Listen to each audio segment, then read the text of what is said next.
It was the kind of night that made the whole world feel haunted. Rain hammered the rooftops of sleepy Beaverton, Oregon, turning the quiet suburban streets into shadowy rivers. Lightning flashed across the sky, illuminating everything for a split second before plunging it all back into uneasy darkness. Inside a little blue house at the end of Maple Ridge Drive, Julia Monroe sat on the edge of her couch, a thick wool blanket draped around her shoulders, reading softly by the jittery beam of a flashlight. Her daughter Nora was curled against her side, clinging to her favorite stuffed rabbit as if it were a life raft.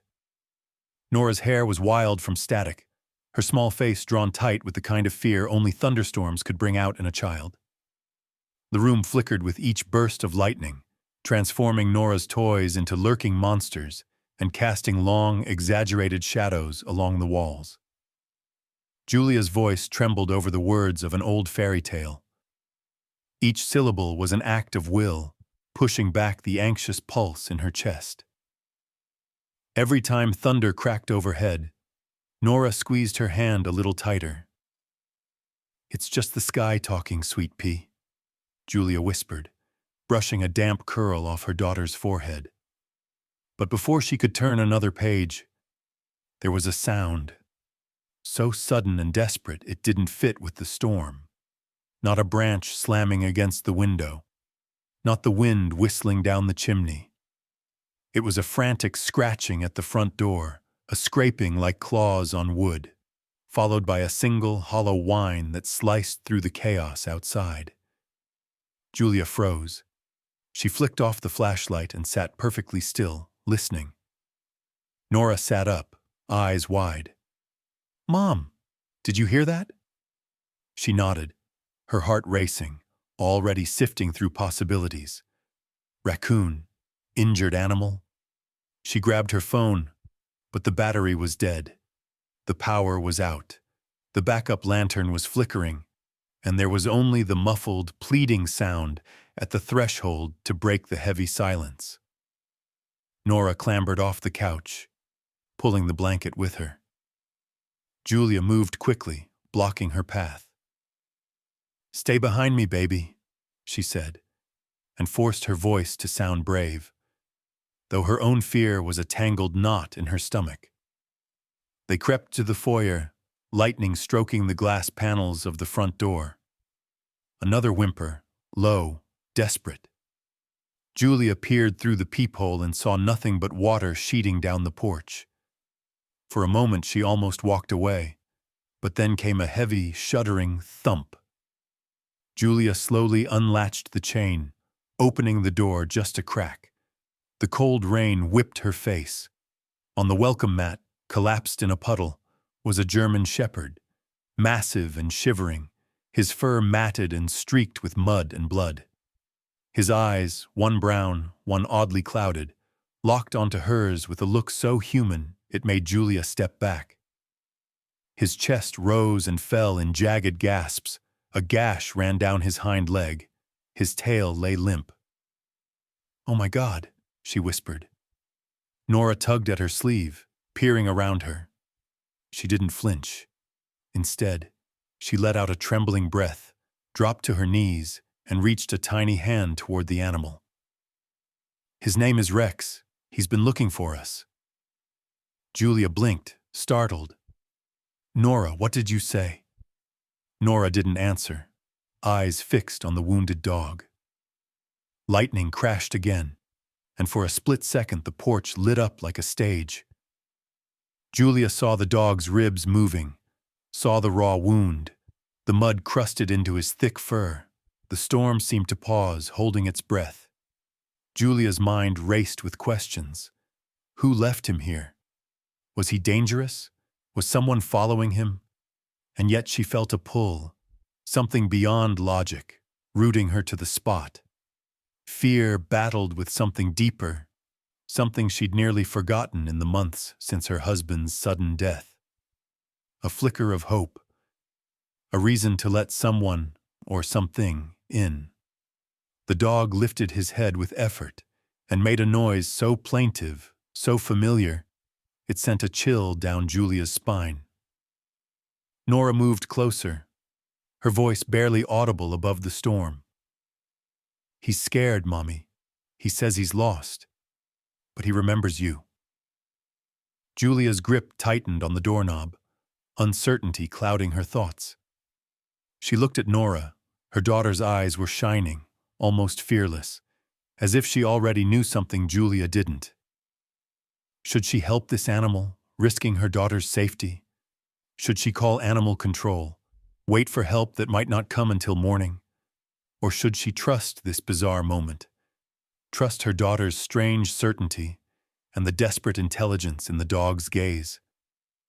Rain pooled around the dog's paws, and his breathing grew shallower.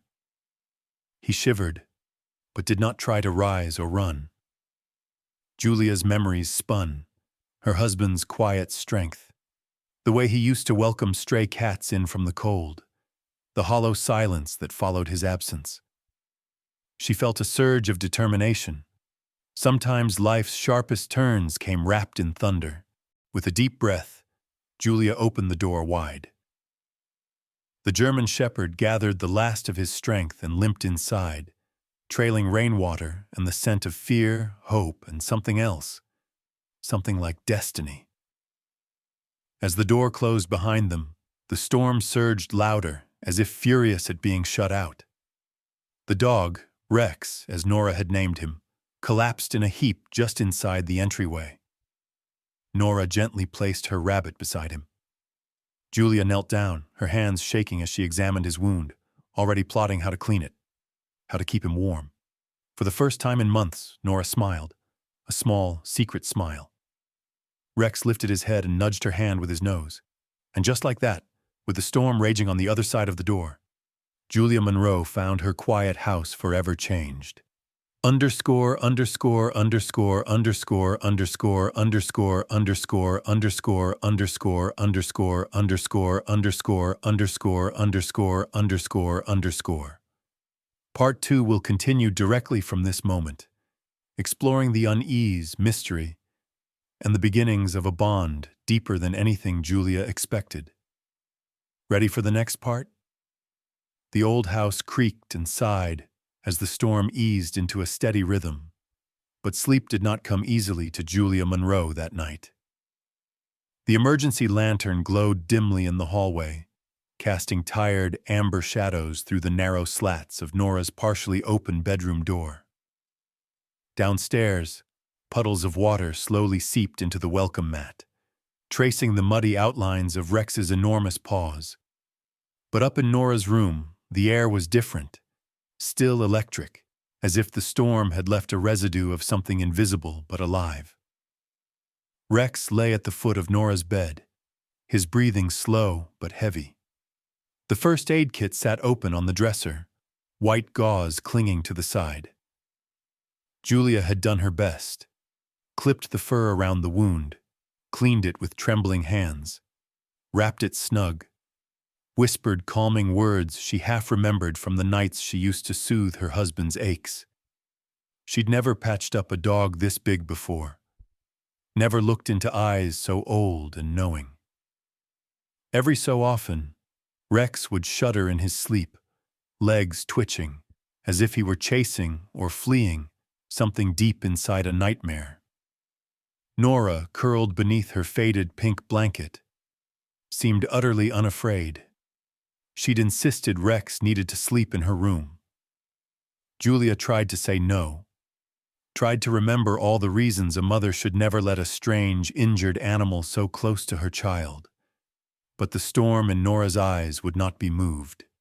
In the end, she'd relented, but not before pushing a heavy armchair against the door, as if it might keep out any lingering shadows. Now, hours later, Julia paced the hallway, the house too full of memories for her to find rest.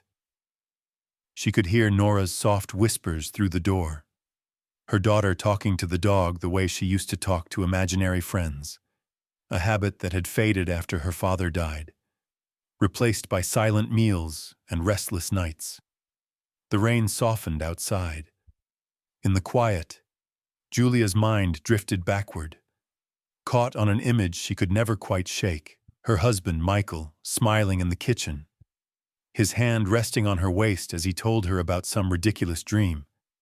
And then, just as suddenly as he'd entered her life, gone, his heart giving out one cruel February night, leaving the world colder and meaner than it had ever been before. Since then, the house had felt haunted by absence. Nora's questions, "Where did Daddy go? Why won't he come back?" still echoed in the walls. Julia answered as best she could, but there were no magic words to mend what grief had torn. But tonight, something was different. Julia crept to Nora's door, leaning in. She could hear her daughter's small voice, steady and sincere. "It's okay, Rex. You're safe now. You don't have to be scared. I know you miss him. I miss my daddy too." The dog shifted, letting out a low, mournful whine. Julia's heart twisted. She pressed her palm against the wood, willing herself not to intrude. Then, in the hush, Nora spoke again, her words sharper, stranger. "Rex says there's a sad man, and a bad man looking for something." Julia's breath caught. She wanted to barge in, to scold Nora for making up such things. But something in her tone, something grave, held her back. Was it possible that children sensed truths adults had forgotten how to see? Or was it just the loneliness of a stormy night, pressing old hurts into new shapes? She forced herself down the stairs, determined to distract herself with action. She found her phone, tried to charge it again, still dead. The power wouldn't return until morning, she guessed. In the kitchen, she stared at the fridge, the old dog tags that had once belonged to Michael jingling quietly as the machine shuddered in the darkness. She poured herself a glass of water, her mind racing with worry. Should she call animal control? The dog was gentle, but clearly traumatized. What if he snapped? Or what if he belonged to someone dangerous? The bandage on his leg was already bleeding through. Maybe she should have driven him to the emergency vet, storm or no storm. But when she'd tried to coax him into the car, Rex had refused to budge, digging in his heels and growling softly, afraid, not angry. Julia found herself caught in the kitchen's half-light, staring at the bandages on her hands, replaying the sound of Nora's voice. "There's a sad man, and a bad man looking for something." A sudden noise jerked her from her thoughts, a muffled thump upstairs, then a guttural growl. Julia bolted up the stairs 2 at a time, flinging open the door to Nora's room. The sight inside stopped her cold. Nora was sitting up in bed, wide-eyed but calm. Rex was on his feet, hackles raised, his teeth bared at the shadowy corner of the room. For a moment, Julia saw nothing. Only the vague outline of Nora's rocking horse, and a tangle of dress-up clothes. But the dog's attention was absolute. Ears forward, body taut as a coiled spring. "Nora, what happened?" Julia asked, her voice tight. "He's just protecting me," Nora said simply, as if this sort of thing happened every night. Rex's growl faded to a warning rumble, but he stayed between Nora and the corner, refusing to relax until Julia switched on the lantern and shone it into the darkness, proving there was nothing there. But even then, Julia felt a chill crawl up her arms. Had something really been lurking just out of sight? Or was the house just old, full of strange noises and restless ghosts? Julia sat beside Nora, brushing her hair back, her heart thundering louder than the storm outside. "Are you okay, baby?" Nora nodded, yawning. "Rex chased it away. He says we're safe now." She lay back down, reaching for Rex's paw. The dog settled beside her, still watchful, eyes never leaving the door. For the first time in what felt like years, Nora drifted into a peaceful sleep, her breathing slow and even, her hand tangled in Rex's fur. Julia stayed a while, just watching them, the strange pair curled up against the darkness, their fears wrapped up together, transformed into something fragile and new. Downstairs, the storm finally passed. The wind gentled, the rain slowed to a whisper against the window panes. Julia felt herself letting go, just a little, of the fear that had lived in her bones since Michael died. Maybe she wasn't alone after all. Maybe the universe sent guardians in strange forms, a stray dog, a child's intuition, a memory that refused to fade. She sat there listening to her daughter's steady breaths, the low sighs of the wounded dog who'd come in from the storm. And for the first time in months, Julia Monroe found herself daring to hope. The days after the storm moved with the quiet heaviness of a household recovering from a near miss. In the gray morning light, Beaverton looked washed clean but strangely uncertain. Branches scattered on the streets, the smell of wet earth rising up with the sun. In Julia Monroe's house, the sense of disruption lingered, neither entirely welcome nor unwelcome. Rex, the German shepherd, had found his spot at the foot of Nora's bed, as if he'd always belonged there. And yet every moment with him was edged with a strange new energy. Nora, who had once been shy and careful in her routines, now seemed restless and charged, as if the arrival of Rex had sparked something inside her. She sat at the kitchen table with her crayons, drawing for hours at a time, her brow furrowed in intense concentration. The first morning, Julia found her daughter hunched over a sheet of paper, sketching a large dog and a small wooden cabin nestled in the trees, a place neither of them had ever visited. "That's Rex," Nora explained, pushing the drawing across the table. "He wants to go home." Julia studied the image. The trees were tall and sharp, the cabin plain and lonely. Beside the cabin was a red truck, and next to that, a single, crooked oak tree. The details were odd, almost too specific for a child who'd never left the suburbs. She felt a flicker of worry, a sense that maybe she was missing something. Rex lingered near Nora, following her from room to room. Julia watched him carefully. For such a large dog, his presence was quiet, almost haunted. Loud noises made him flinch. He startled at the clatter of a dropped mug, avoided direct eye contact, and would sometimes crouch in a corner, trembling, when a car passed too close to the house. He ate slowly, never begging or barking, always watching, always waiting for a signal Julia could not read. One afternoon, Julia decided they needed answers. She called the local vet and made an appointment, bundling Rex gently into the back seat of her battered Honda. Nora rode up front, clutching her rabbit, a fierce little protector for a dog twice her size. At the veterinary clinic, Rex shrank away from the other animals in the waiting room.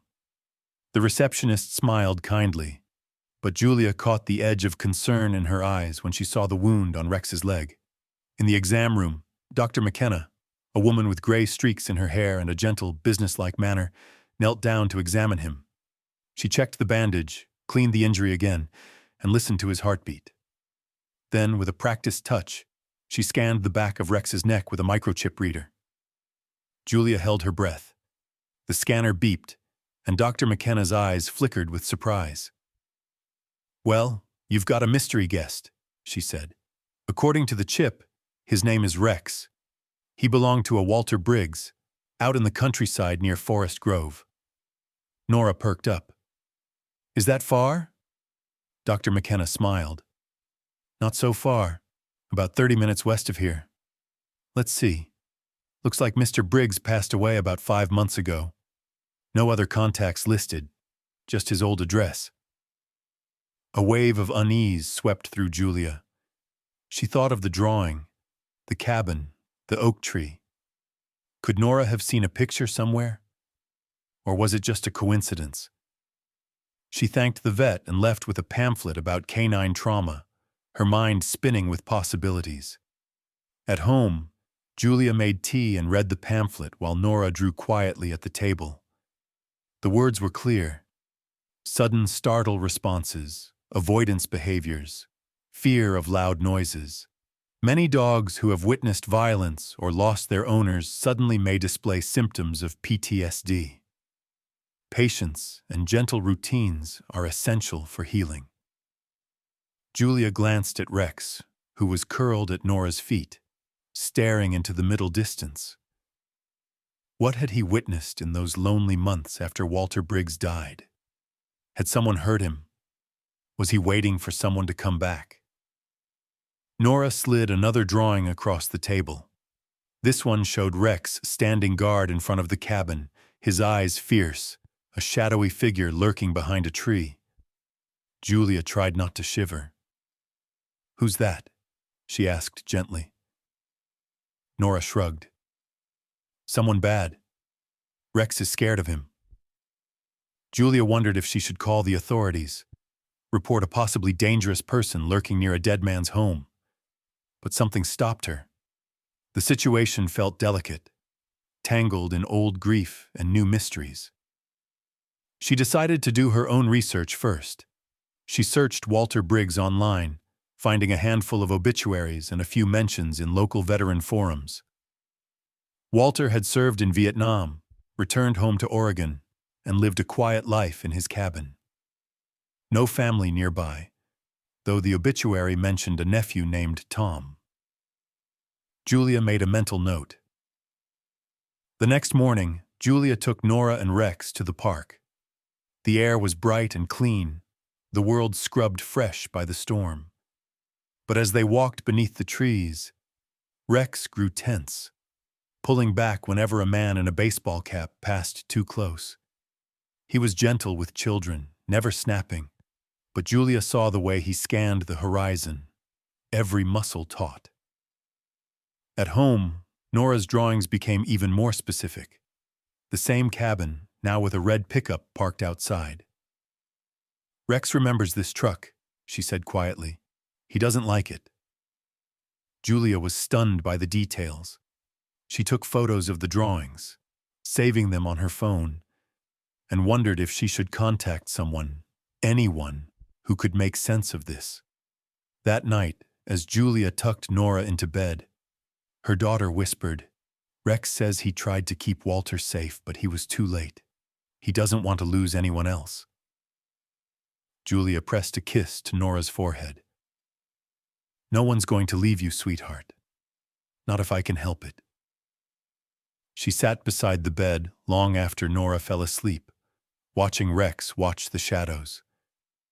Outside, the rain started again, gentle this time, a promise that the world could heal, given enough time. As the hours ticked by, Julia wrote in her journal for the first time in months, chronicling everything: the dog, the drawings, the strange sense that they were living someone else's unfinished story. She didn't know what tomorrow would bring, but for the first time she didn't feel entirely powerless. There was work to be done, mysteries to unravel, and in the space between past and present, a wounded dog and a lonely family were beginning to heal, together. The next few days arrived draped in a hush, the kind that follows a revelation too big to absorb all at once. Julia Monroe found herself caught in a cycle of worry and wonder, watching her daughter and Rex drift closer together, as if drawn by invisible threads. The house itself seemed changed, the shadows longer, the air heavier with secrets. Julia tried to cling to routine, school drop-offs, grocery runs, laundry, but nothing felt ordinary anymore. It was Nora's art that changed everything. She was drawing constantly, pages and pages, filling the kitchen table, the living room floor, even the bathroom tiles when Julia wasn't watching. One morning, as Julia prepared breakfast, Nora slid another picture across the table. This one was different. The same cabin, the same looming oak, but now a bright red pickup truck sat beneath the tree. In the window was the suggestion of a figure, a shadow, more felt than seen. and beneath the oak's roots, something oddly shaped was buried, outlined in thick, shaky crayon. Julia stared at the picture, a chill running down her spine. "Nora, what's that under the tree?" Nora's voice was quiet. "Rex says it's important. He remembers someone hiding something there, a long time ago." Rex, resting on the mat nearby, lifted his head as if to confirm. He whined softly, eyes flicking to the drawing, then to the window, as though he half expected that old truck to roll into their driveway. The sense of urgency was growing. Julia gathered all of Nora's drawings, cabin, truck, tree, shadowy man, and laid them out in a timeline on the dining room table. Each picture seemed to build on the last, clues layered in color and intuition. She snapped photos and began an online search. Walter Briggs, Forest Grove, red pickup, nephew Tom. Every click pulled her deeper into the story of a man she'd never met, but now felt strangely responsible for. She learned that Tom Briggs was real, Walter's only surviving family. Local forums described him as troubled, unstable, with a history of angry disputes over his uncle's estate. He'd contested the will, claiming there were secrets left behind at the cabin. Police records revealed a series of complaints: trespassing, vandalism, threats against neighbors. Nothing serious enough to arrest him, but enough to paint a picture of obsession. That night, Julia couldn't sleep. She sat at her desk, journaling for the first time since Michael's death, trying to make sense of it all. Her handwriting was shaky at first, but grew more confident as she poured out her fears and hopes. She wrote about Nora's dreams, about Rex's haunted eyes, about the strange comfort she felt with the dog in the house. She wondered aloud on the page if some wounds, like Rex's limp or Nora's sadness, might only be healed by facing what hurt them in the first place. A clap of thunder outside made her jump. She checked her phone. It was nearly midnight. Before heading to bed, she glanced at the home security app, a habit since the night of the storm. Most of the footage was mundane: passing cars, neighborhood cats. But then, as she scrubbed through the latest recordings, her heart thudded to a stop. There, parked across the street beneath the flickering streetlight, was a red pickup truck. It idled for several minutes, headlights off, engine barely visible in the rain. Julia zoomed in, straining to see the driver, a blurred face, maybe a beard, maybe not, but unmistakably watching their house. After a while, the truck pulled away, disappearing into the darkness. Julia's blood ran cold. She locked every door and window, double-checked the back gate, then sat by the window, watching for any sign of return. Rex sensed her fear, pressing his nose to her knee, tail thumping quietly, as if to reassure her he was on guard. The next morning, Julia made a decision. She called a local veterans support organization, the number she'd found online the night before. A woman named Lila answered, her voice brisk but kind. When Julia explained the situation, Nora's drawings, the dog's microchip, the red truck, Lila listened in silence, then promised to look into Walter's estate records and see if Tom Briggs had been in contact. He was contesting the will, Lila said, but Walter left everything to charity and a few friends. Tom was cut out years ago, after some bad blood. There's nothing of value out there, unless Tom believes there is. Julia hung up, her nerves frayed, but her resolve hardening. Whatever was happening, she was in the middle of it now, like it or not. That afternoon, Nora presented a new drawing, the oak tree again, but this time the roots parted to reveal a box, rectangular, metal, and locked with a heavy latch. Beside it, a figure with a dog's head and a child's hand reached down as if to uncover it. Nora tapped the box with her crayon. "Rex wants us to find this. He says it's important to Walter." Julia studied her daughter. searching for the boundary between imagination and memory.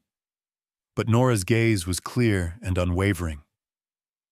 That evening, as dusk fell and the world settled into uneasy silence, Julia watched Rex circle the living room, sniffing at the corners, ears pricked for any sign of threat.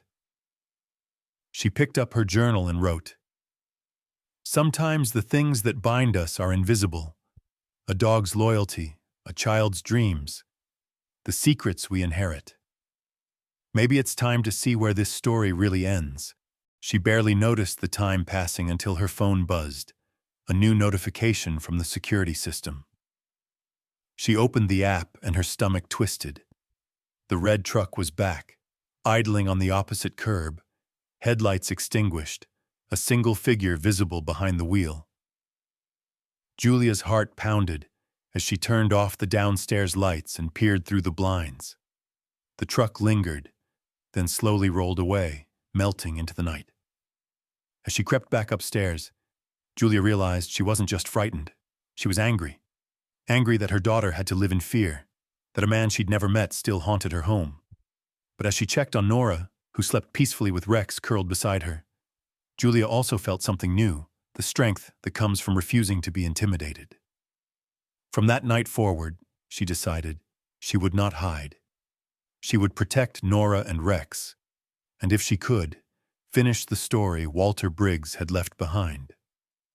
The rain returned the next morning, falling in soft, relentless sheets that washed the world of color and noise. It was as if Oregon itself wanted to keep secrets buried beneath its muddy skin. But Julia Monroe was done hiding from shadows. With the red pickup haunting her neighborhood and Nora's drawings growing more urgent, she resolved to face the heart of the mystery. The cabin, Walter Briggs's old home, was calling them, and Julia knew there'd be no peace until they answered. Securing legal permission wasn't as difficult as she expected. Lila from the veteran support group called back, promising to handle the paperwork. "We're officially granting you temporary access to Walter's property, Julia," she said. "Just be careful. If you see Tom, call the police immediately. He's unpredictable." That warning clung to Julia like a second skin as she packed a bag with water, snacks, a first aid kit, and Nora's rabbit. Rex paced restlessly, tail rigid, almost as if he understood the plan. Nora, for her part, was calm.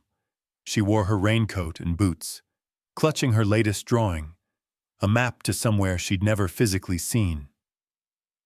The drive west was uneasy.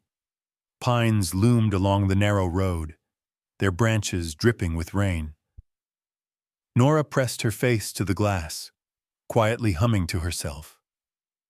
Every time a truck passed, Rex tensed in the back seat, letting out a low, warning rumble. Julia's knuckles whitened on the steering wheel. They reached the turnoff, a muddy lane barely wide enough for her Honda.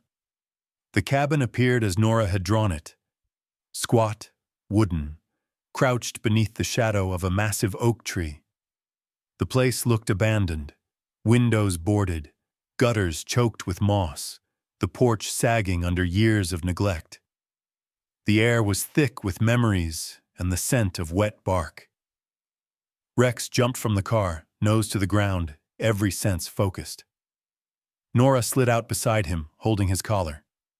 Julia took a shaky breath. "Let's stay together, okay?"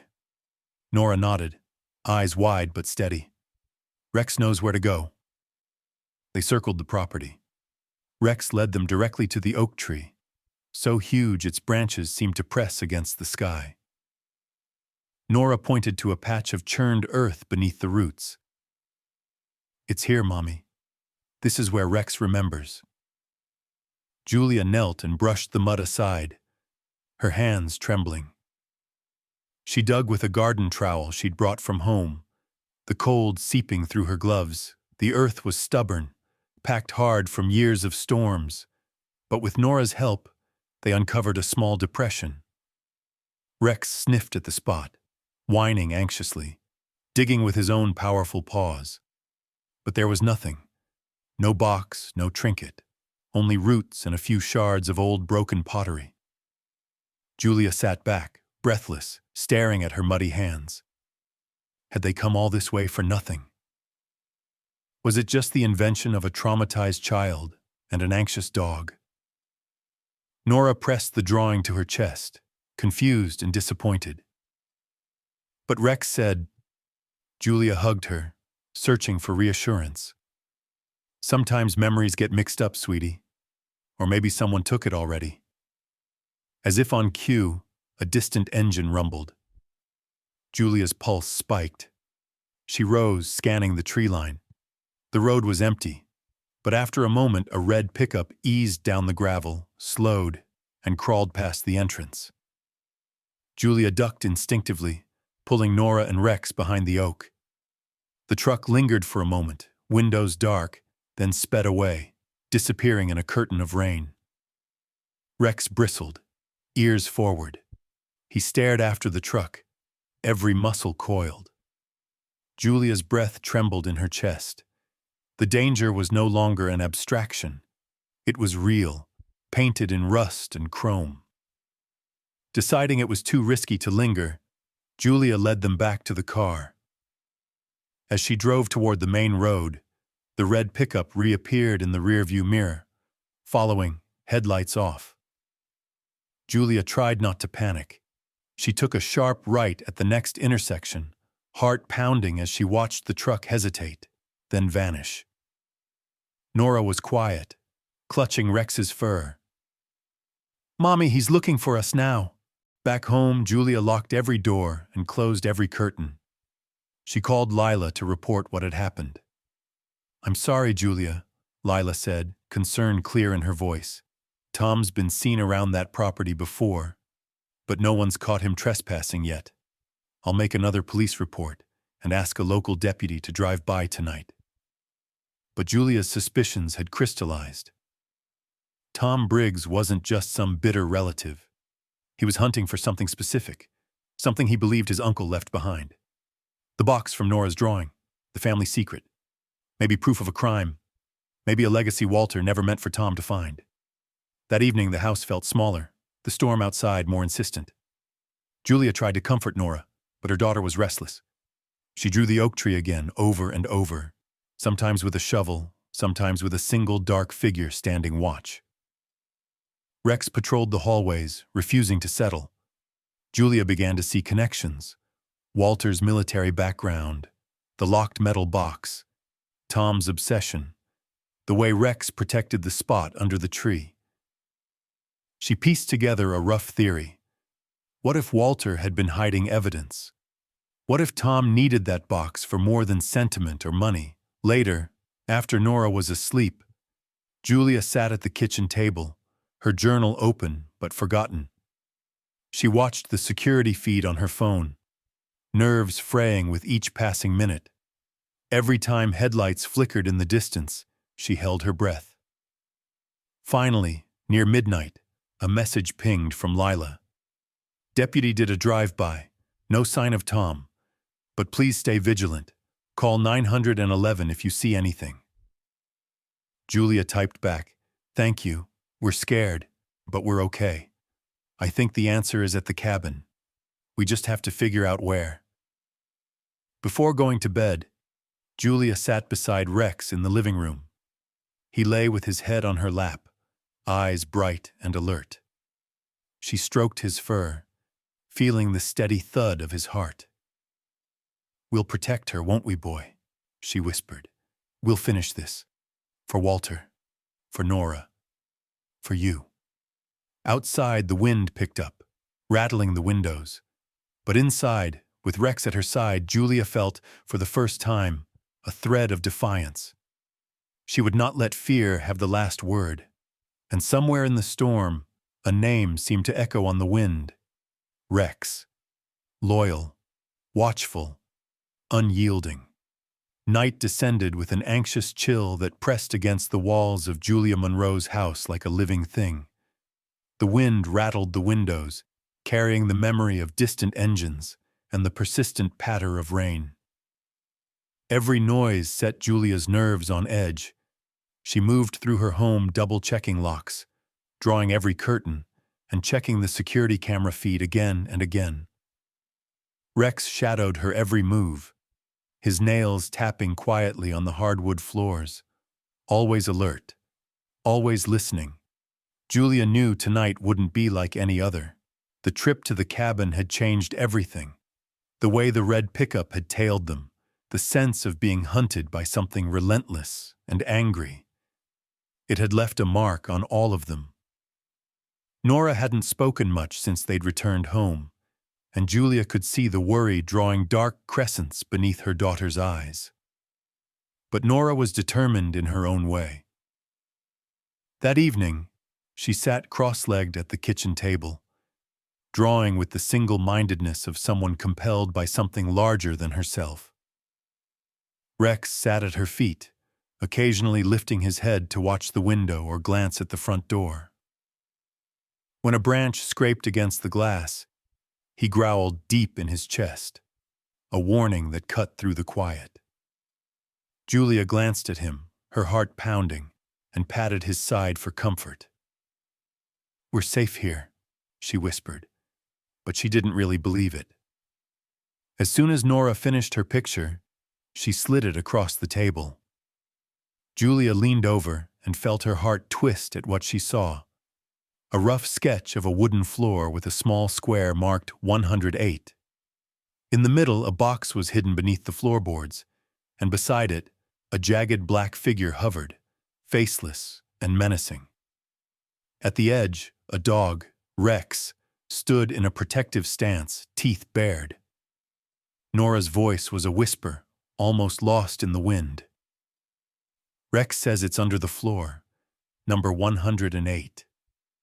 Julia stared at the drawing, her mind racing. Floorboard 108? Was it a room number, an address, or something inside the cabin? She tried to recall the layout of Walter's cabin, but couldn't remember details. Only the smell of damp wood and the oppressive silence that seemed to swallow sound. She tucked the picture into her notebook, promising herself she'd make sense of it soon. For now, she had to make the house safe. She upgraded the security system, double-checked every camera, made sure all the feeds were recording. She even added 2 new cameras to cover the backyard and the side alley. The small green lights blinking in the darkness were her only reassurance. After tucking Nora into bed, Julia sat in the living room and dialed Marcus, a neighbor she'd trusted since moving in. Marcus was a retired police officer, broad-shouldered and kind, always willing to lend a hand. When Julia explained what had happened, the trip to the cabin, the red pickup, the drawings, and her growing fear, he listened quietly, then promised, "I'll keep an eye on the place tonight.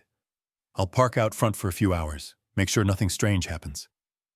Relief washed over Julia, but the tension didn't fade. When she finished the call, she sat beside Rex, who had settled at the base of the stairs, eyes never leaving the front door. As the evening wore on, Julia tried to distract herself. She read, folded laundry, even attempted to paint. But her hands trembled too much. She kept coming back to the window, peering through the blinds at the empty street and Marcus's truck, a silent sentry in the gloom. Hours slipped past. The wind died down, leaving only the sound of distant sirens and the occasional bark of a neighbor's dog. At midnight, the motion sensor tripped, a quiet chime from the security panel. Julia's pulse spiked as she grabbed her phone and pulled up the camera feed. The backyard camera flickered. A figure, cloaked in darkness, slipped along the fence line, moving with furtive caution. Julia squinted, fear tightening her throat. The man stopped beneath the kitchen window. Tom Briggs. She recognized the hunched shoulders, the battered jacket. In his hands, a crowbar glinted as he peered through the glass. Julia's mind raced. She called 911 with shaking fingers, whispering to the dispatcher while her eyes never left the screen. "He's here," she said, her voice barely audible. Tom Briggs is in my backyard. Please send someone. My daughter's asleep inside. The dispatcher's voice was calm. Stay on the line. Officers are on the way. Stay quiet. Stay safe.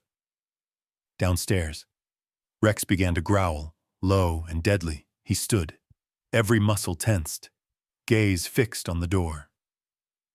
Julia slipped into the hallway, heart pounding in her ears. She found Nora already awake, clutching her rabbit and staring at her mother with wide, terrified eyes.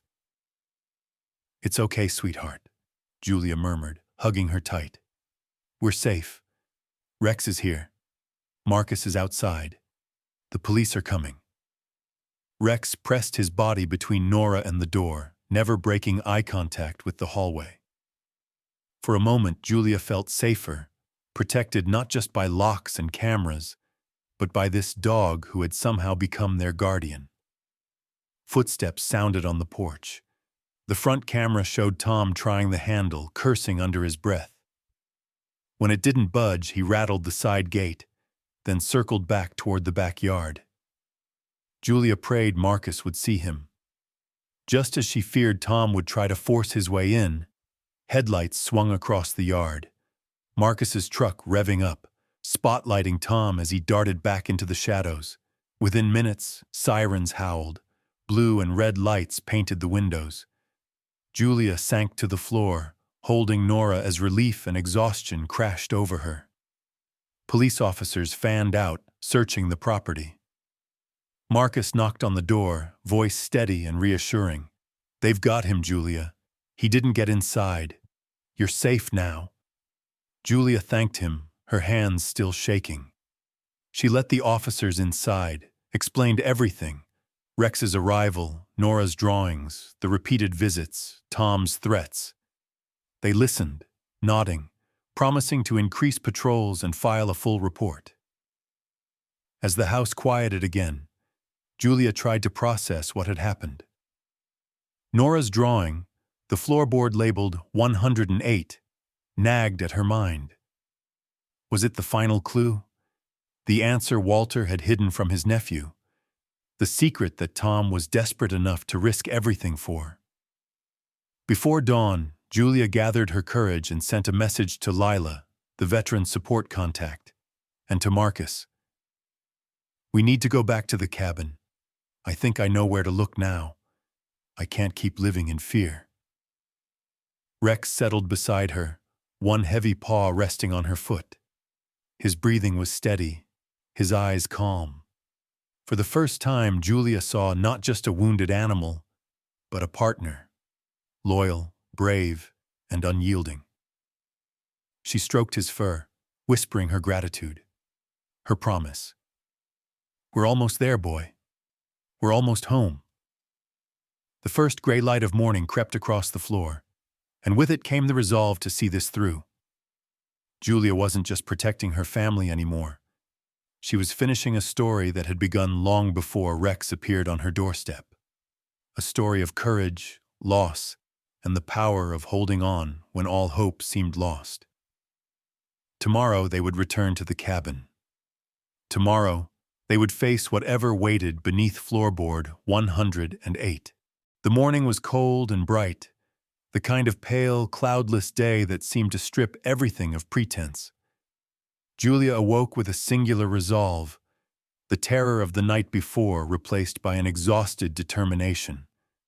The hours of lying awake, listening to the wind and replaying every step Tom Briggs had taken outside her home, had clarified one thing. The only way forward was through. She made calls as soon as the sun was up. Lila from the veterans group responded instantly, promising to meet them at the cabin with documents proving Julia's right to be there. Marcus, her neighbor and trusted friend, pulled up in his battered old Chevy before breakfast was even on the table. He carried his thermos and a quiet, reassuring strength. "You sure you want to do this today?" he asked Julia quietly as Rex paced by the door.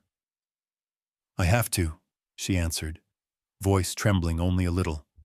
"If I don't, he'll keep coming back. We all deserve peace." She packed supplies: water, snacks, Nora's rabbit, flashlights, the floorboard drawing labeled 108, and, at Marcus's insistence, a sturdy crowbar. Nora was unusually quiet but resolute, clutching her drawings. Rex pressed against her side with gentle insistence. By the time they reached the cabin, the small group had grown. 2 local police officers waited in their cruisers, watching the road. Lila stood by the gate, holding a folder and a set of keys. The old property seemed even more haunted in daylight, shrouded by tall fir trees, its windows dark and blank. Somewhere a woodpecker knocked in the distance, and the only other sound was the wind sighing through the grass. Julia's hands shook as she unlocked the door and stepped inside. The air was thick with the scent of old pine, dust, and memories. The house was sparse: an old table, a wood stove, a threadbare chair, but Julia barely noticed. She moved through the cabin, guided by Nora's picture, counting floorboards. Rex walked beside her, nose to the ground, tail stiff. "Here," Nora whispered, stopping in the living room. "This is the spot, Mommy. Under there." Floorboard 108. The wood was worn and scuffed, the numbers, barely visible, carved crudely at the edge. Julia knelt, crowbar in hand. Marcus crouched beside her, one broad hand on her shoulder. She wedged the tool into the crack and pried. The board groaned, splintered, then lifted free. Beneath it, buried in a pocket of dry earth, was a small metal strongbox, its lid rusted but intact. Julia stared at it, heart pounding. She reached down, hands trembling, and pulled the box free. It was heavier than she expected. She fumbled with the latch, finally popping it open to reveal a tightly packed stack of folders, yellowed letters, and a bundle of medals, some shining, some tarnished. Tucked underneath was a small handgun, wrapped in oilcloth. Lila stepped forward, her eyes wide with realization. "These are military files," she murmured, rifling through the top papers. "And letters. From Walter. To the Pentagon, the VA, whistleblower complaints." As the adults pored over the documents, Nora and Rex waited nearby. The dog's hackles rose suddenly. His body stiffened, a warning rumble deep in his chest. A crash sounded from outside. The front door slammed open. Tom Briggs burst into the room, face wild, eyes bloodshot. "Give me the box!" he screamed, lunging for Julia. Time seemed to slow. Marcus stepped between them, arms wide. "Back off, Tom. The police are right outside." But Tom was beyond reason. He shoved Marcus aside, sending him crashing into the wall, so Julia scrambled backward, clutching the box, her breath coming in ragged gasps. Nora screamed, and Rex leapt, his body a blur as he hurled himself at Tom, teeth bared, every muscle straining. The room erupted in chaos. Tom swung wildly, catching Rex with a vicious kick.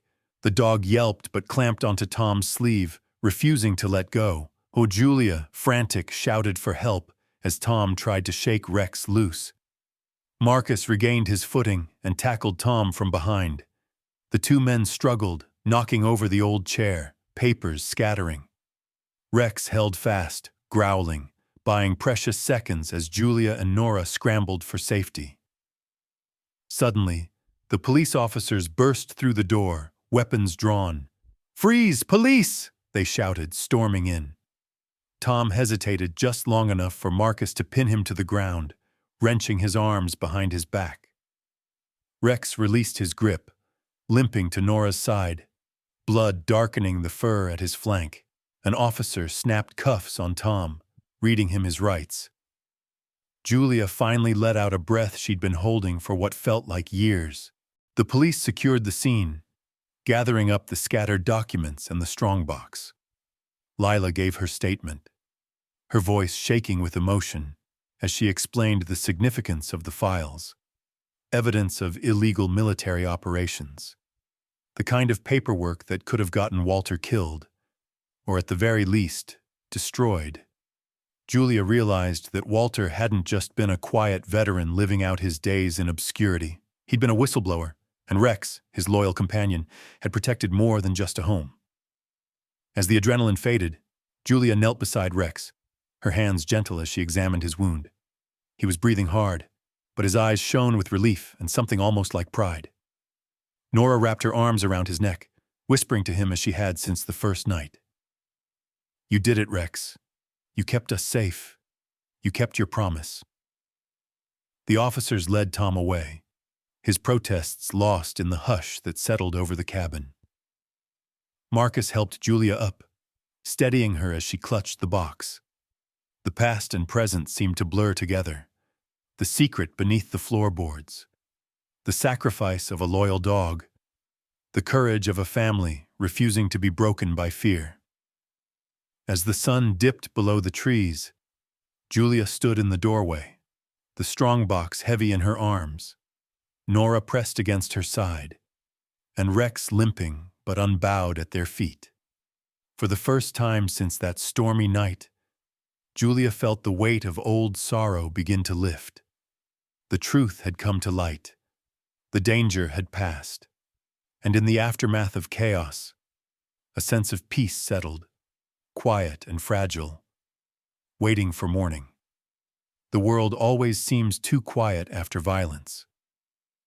As the last echoes of chaos faded from the old cabin, the forest closed in around Julia, Nora, and Rex, cloaking them in a hush that was almost sacred.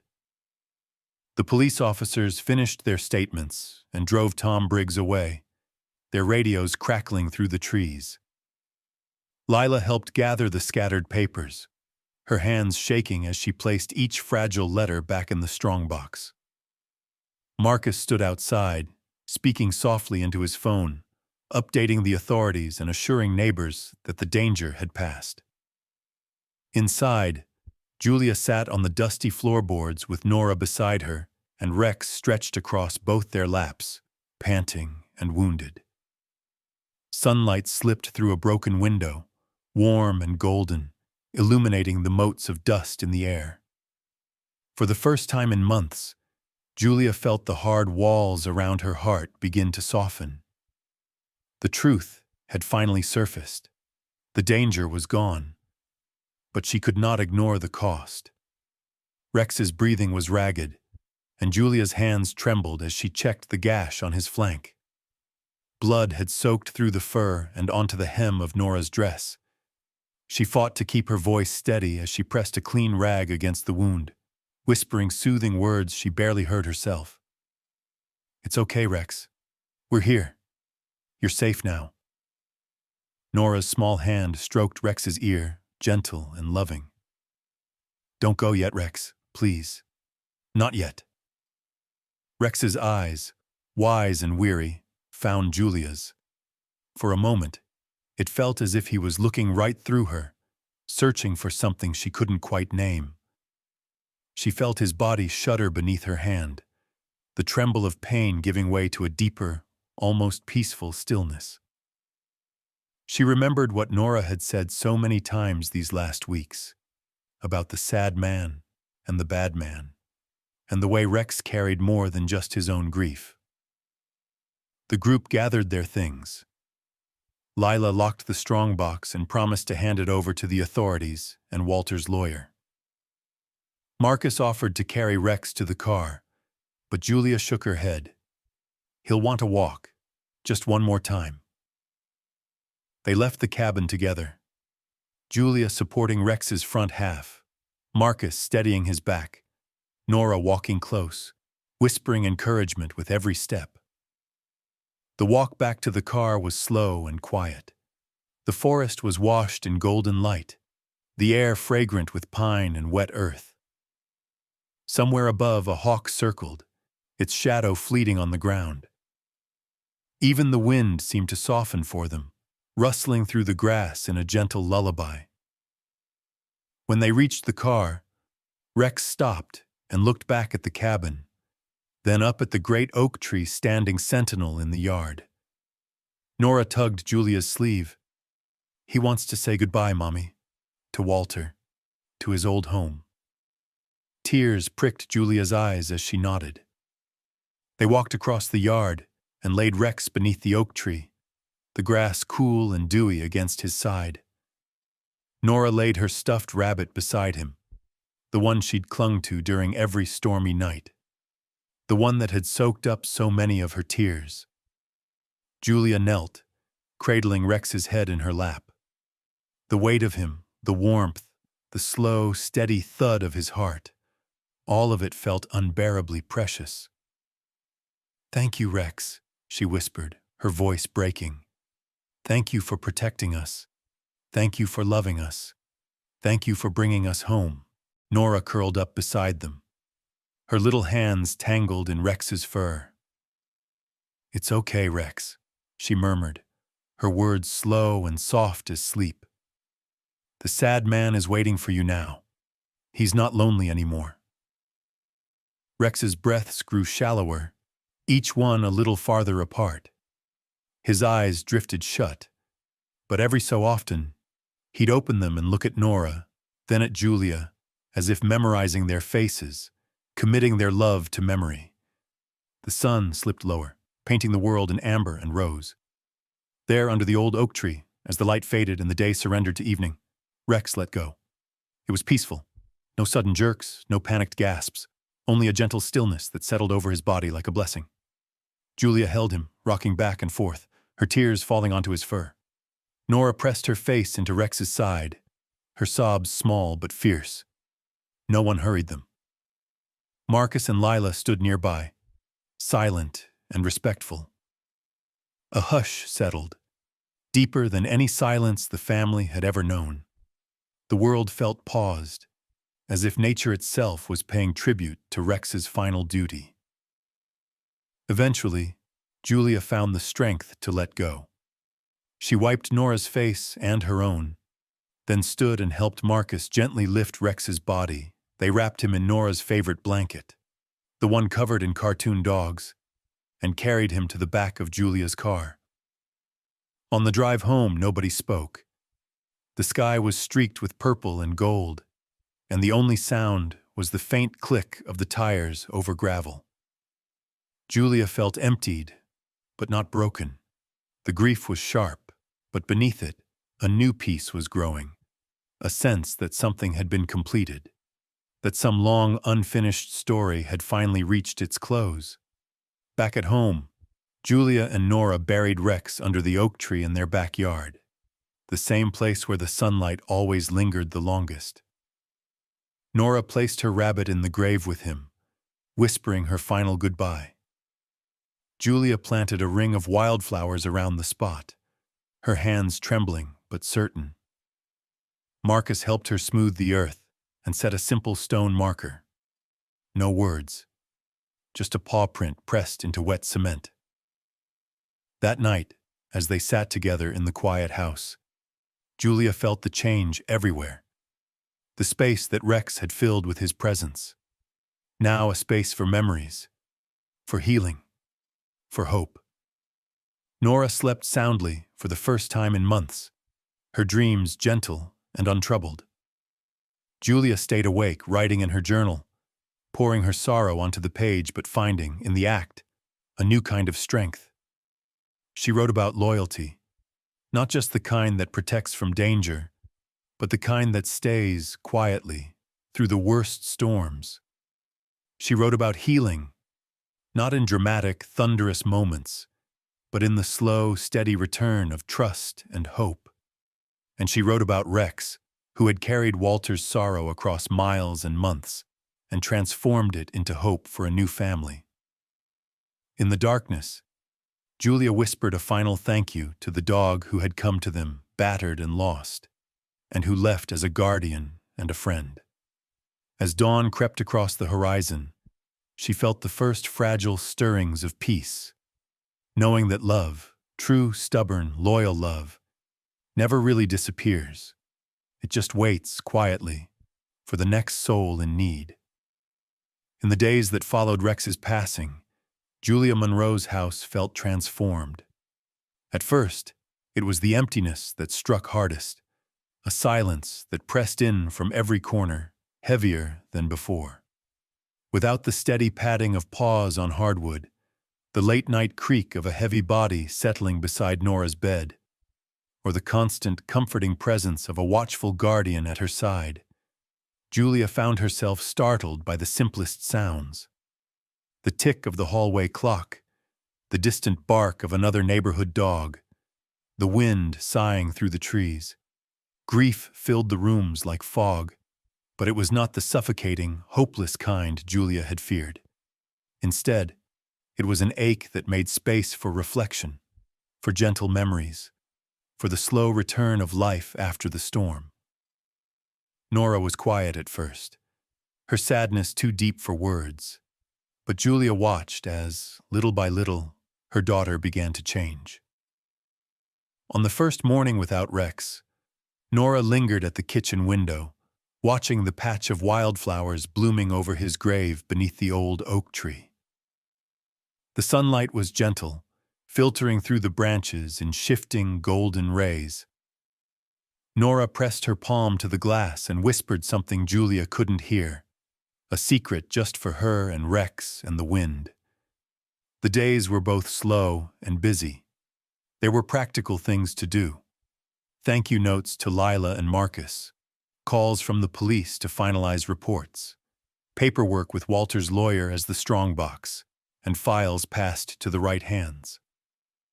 Sometimes the phone rang with a reporter hoping for a sensational story. Julia refused them all. She wanted quiet now, for herself and for Nora.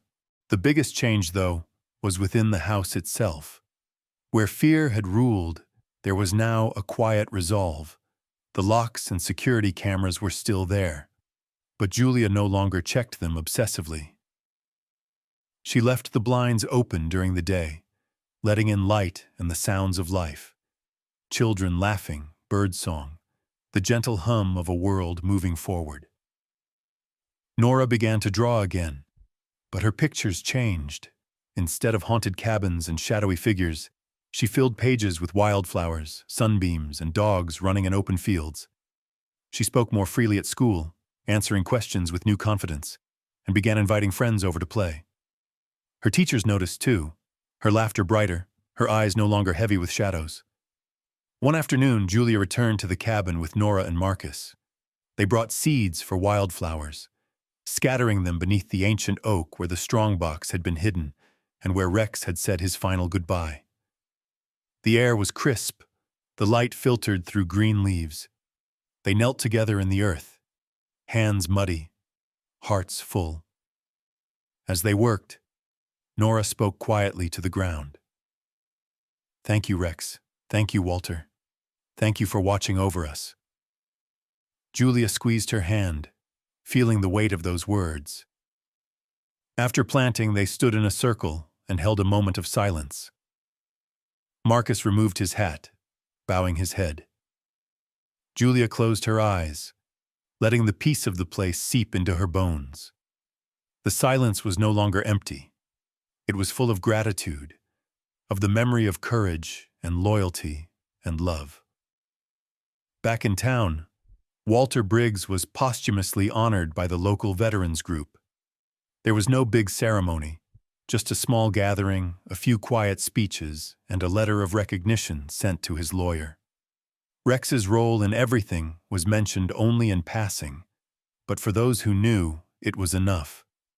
The story was not for the newspapers. It was for the hearts that held it close.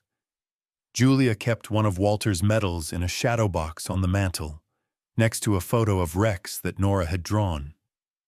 It wasn't a grand memorial, but it was honest, a tribute to a loyal dog, a brave man, and the quiet strength that had saved them all. As spring deepened, Julia returned to her own art for the first time in nearly a year. Her hands were unsteady at first, the colors awkward and unfamiliar. But as the days went by, she found her rhythm. She painted wildflowers, stormy skies, the glow of lantern light in a small, safe home. She painted a little girl and her mother walking with a dog beneath the boughs of an ancient oak. The act of creating was an act of healing, a way to trace the journey from loss to hope. Julia's journal filled with thoughts she hadn't dared to write before. "Rex didn't save us from danger," she wrote one evening, her hand steady for the first time in months. "He saved us from despair. He taught us that loyalty isn't just about protection. It's about presence, about being there even when the world is at its darkest." Sometimes at dusk, Julia and Nora would sit together beneath the oak in their backyard, watching the sun dip behind the rooftops. The grave was marked simply, wildflowers growing in a loose ring. Nora liked to talk then, telling stories about Rex's adventures, imagining all the places he might visit now that he was free from pain. "He's running with Walter now," Nora would say, her voice filled with wonder. "They're both happy. Rex told me." Julia would smile, feeling the truth in her daughter's words. "Yes, sweetie, I think they are." Through it all, life continued. The ache of loss did not disappear, but it softened, shaped by new memories and daily joys. Julia learned to trust again, to believe that hope could return, even after the worst storms. She and Nora grew closer, bound by everything they had survived, and everything they had found along the way. One evening, as Julia closed her journal and turned off the lights, she paused by the window and looked out at the garden. The moon was rising, silvering the grass and the wildflowers. She felt a presence, a gentle, loyal spirit that had never truly left. She whispered a final goodnight, confident that somewhere beyond sight and sound, Rex was watching over them still. In the space grief left open, Julia found something new, a place for healing, for whispered dreams, for love to grow again. The storm had passed, but its memory had given her the strength to cherish every quiet moment, every paw print, every day that dawned with hope. On the morning of Nora's 7th birthday, the world was awash in gentle sunlight, the sort of soft, golden glow that made everything seem touched by something sacred. Julia Monroe woke to the sound of laughter in the kitchen, the scent of pancakes, and the fluttering excitement that only a child's birthday could bring. It was the first birthday in a long time that didn't carry the heaviness of loss. Just a lightness, a promise, as if the universe itself wanted to say, "You made it through." The past few weeks had been a quiet time of healing. Julia and Nora tended the wildflowers around Rex's grave, and each evening they'd light a candle on the windowsill, letting the glow shine out into the night for their loyal friend. The pain was still there, sometimes sharp, sometimes dull, but now it was mixed with gratitude, pride, and even joy. Life had returned, not the same as before, but deeper, richer, made meaningful by the journey they'd taken together. That morning, after breakfast and gifts, a knock sounded at the door. Julia expected a neighbor, maybe Marcus or Lila, come to bring a card or some birthday treat. Instead, standing on the porch, she found 2 members from the local veterans group. They smiled warmly, one holding a bundle of flowers, the other with a leash looped around her wrist. Julia's breath caught. At the end of the leash was a German shepherd puppy, tall-legged and awkward, with oversized ears and wide, shining eyes. His fur was a patchwork of gold and black, softer than summer clouds, and he watched Nora with a gaze both shy and full of longing, as if he already knew her.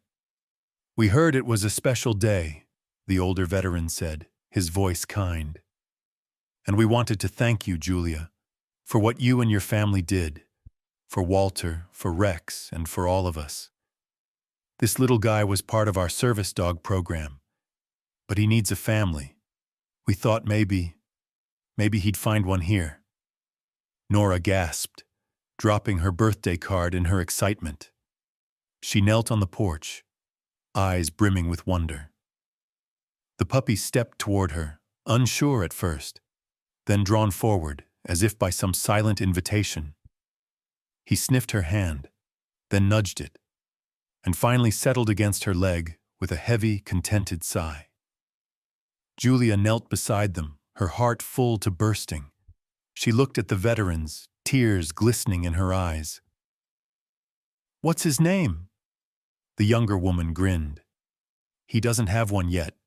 We thought you might like to choose." Nora didn't hesitate. She pressed her cheek against the puppy's head and whispered, "Hero. His name is Hero." The word settled over them, light and powerful. Hero, a name with weight, with promise, with the echo of all that had come before. Julia hugged Nora and the puppy close, her voice trembling. "Welcome home, Hero." The day bloomed with new joy. Neighbors arrived with cupcakes and balloons. Marcus stopped by with a new collar and a knowing smile, and Lila dropped off a photo album full of pictures from the Veterans Memorial, Walter's medal, Rex's paw print, and a note that read, "For your courage and kindness, for all who guard and heal." Hero explored the house, sniffing every corner, his paws skittering across the hardwood as he chased sunbeams and Nora's laughter. When he reached the backyard, he paused beneath the oak tree, Rex's resting place, and sat quietly, as if listening. Nora joined him, kneeling in the grass, her hand resting on Hero's back. Julia watched from the porch, a mug of tea warming her hands. In that moment, she understood something simple and profound. Some guardians never truly leave. They remain, woven into the rhythms of daily life, the flicker of candlelight in the window, the wildflowers that bloom each spring, the courage that rises in the heart after every loss. Hero quickly became a part of their family. He followed Nora everywhere, waiting outside the bathroom door, curling up at her feet while she read, chasing her through the yard with boundless energy. At night, he slept at the foot of her bed, sometimes twitching in dreams, sometimes waking to watch the moon climb high over the rooftops. If Nora ever woke in the darkness, frightened by a nightmare or the rumble of distant thunder, Hero would rest his head on her lap until she calmed. Sometimes Julia would peek in and find them together, girl and pup, comforted by each other's presence, two souls healing together. With Hero in her life, Nora's confidence grew. She made new friends at school, joined the art club, and even started a campaign to help the animal shelter. Her drawings filled the house, scenes of Hero and Rex running through fields, of Walter waving from a porch, of their family gathered beneath the oak. Julia hung them on the fridge, proud of her daughter's strength and compassion. As for Julia, she too found herself changed. She went back to work part-time at the local clinic, painting in the evenings and writing in her journal late at night. Sometimes the grief would return, sharp and sudden, but now it was joined by gratitude. She wrote about legacy, about the power of ordinary love, about how the courage of a wounded dog had mended a broken family. "Every soul who loves well becomes a bridge for another to heal," she wrote one evening, looking out at Hero curled beside Nora under the old oak. The years would pass, as they always do, but the legacy of Rex and of Walter remained. Hero grew strong and wise, and though he was never quite as serious as his predecessor, he brought new laughter and light to the Monroe household.